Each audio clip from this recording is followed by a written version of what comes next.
die? Die! Why won't you die? Why won't you die? Beneath this mask, there is more than flesh. Beneath this mask, there is an idea, Mr. Creedy. And ideas are bulletproof. So, YouTube has now started removing videos critical of them, publicly using the same community guidelines in which they state, "We encourage free speech and defend everybody's right to express unpopular points of view," as a reason to silence criticism directed at them. Having long failed to get a response from YouTube over its inability to correct mistakes or offer protection from users being subjected to harassment by such mechanisms as bot voting by a small number, I decided a more direct approach was required. The Achilles heel of YouTube is without question their advertising unit. You must have noticed the progressive spread of ads over YouTube. Given that YouTube is driven by profits, and that they make their profits off of adverts, this is the one channel of communication they cannot afford to make convoluted or intentionally difficult to use. They have to read these emails. It is essential to their financial survival off their profits. I had suggested that people write to YouTube via this mechanism. I timed the release of the video to be about 6 p.m. Friday Pacific Standard Time, to coincide with the YouTube staff going home for the weekend. Less than 12 hours later, the video was removed for community guidelines violations. Bullshit. Let's take a look at those guidelines, shall we, YouTube? Well, it's not porn, it's not drug abuse, gratuitous violence, shocking or disgusting hardly, it's not copyright, otherwise that would have been a DMCA issue. Then we come to the interesting stuff. We encourage free speech and defend everybody's right to express unpopular points of view. We do not permit hate speech, speech which attacks or demeans a group based on their race, ethnic origin, religion, disability, gender, age, veteran status, or sexual orientation, gender identity. Yeah, this is what I mean about the guidelines being so vague that anything could be a violation. But anyway, it's not that. It's certainly not hate speech, and this is certainly a free speech issue. Things like predatory behavior, stalking, threats, harassment, intimidation, invading privacy, revealing others' personal information, and inciting others to commit violent acts or to violate the terms of use are taken very seriously. Anyone caught doing these things may be permanently banned from YouTube. Harassment? Nah. This was encouraging users to voice legitimate concern. Personal information? Well, I did include Susie Ryder's name.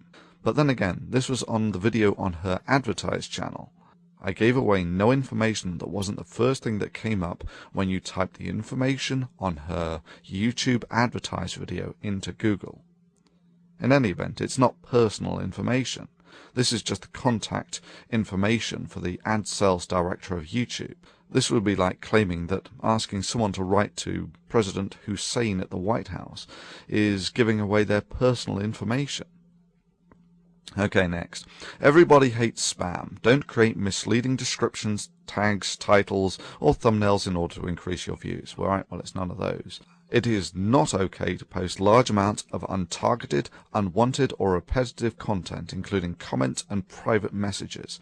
No, no, and no. I did none of these. I did not post large amounts of unwanted or repetitive content, nor is this spam. This was the YouTube community expressing its opinion to YouTube. And yeah, for even suggesting that people commit the crime of letting YouTube know the areas of weakness in their system, they took my video down for violation of community guidelines. I call bullshit on that. This was a communal action targeted at the community organizers. Designed to be effective? Yes, of course. And the fact that YouTube threw their toys out of the pram less than 12 hours after the video was put up shows that it was. Legal? Absolutely. Within the community guidelines? Sure. No. This action would be more akin to a group writing letters to a government about the concerns they have. YouTube's response was the metaphorical equivalent of removing that person's freedom of speech for even suggesting the crime as vile as writing to the government about perceived weaknesses. The hypocrisy is further highlighted in that YouTube had no problems whatsoever when it was being used to organize protests against other organizations. However, when the protest was against YouTube itself and targeted the obvious Achilles heel of its advertising department, they threw a hissy fit. So much for all those pious words about we encourage free speech and defend everybody's right to express unpopular points of view. Sure, when I did this I knew it was a calculated risk. I just figured that YouTube regarded its corporate image more highly than to burst into tears and throw its toys out of the pram at the first sign of someone organizing a protest against them.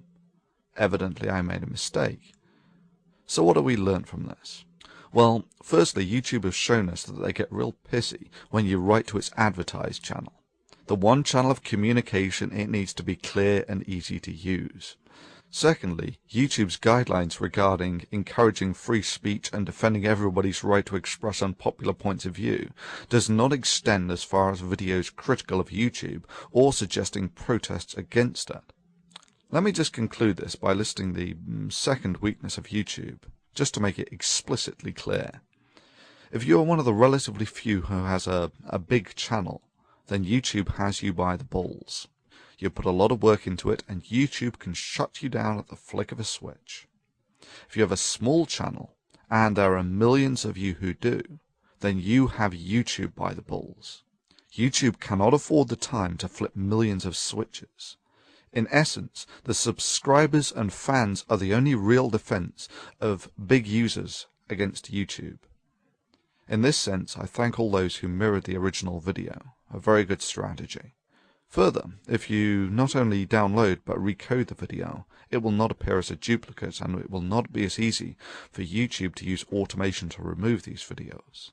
Do I have anything to lose by being shut down by YouTube? Of course. If you just take the 30 or so Why Do People Laugh at Creationist videos and take into account the fact that they took about 2 working days on average to make, that's about average. So that's say 2 months work at an average US salary of, let's say, for instance, $40,000 a year. So that's $6,000 to $7,000 worth of work. Do I value the work of this channel? Yeah, sure. I just value free speech more.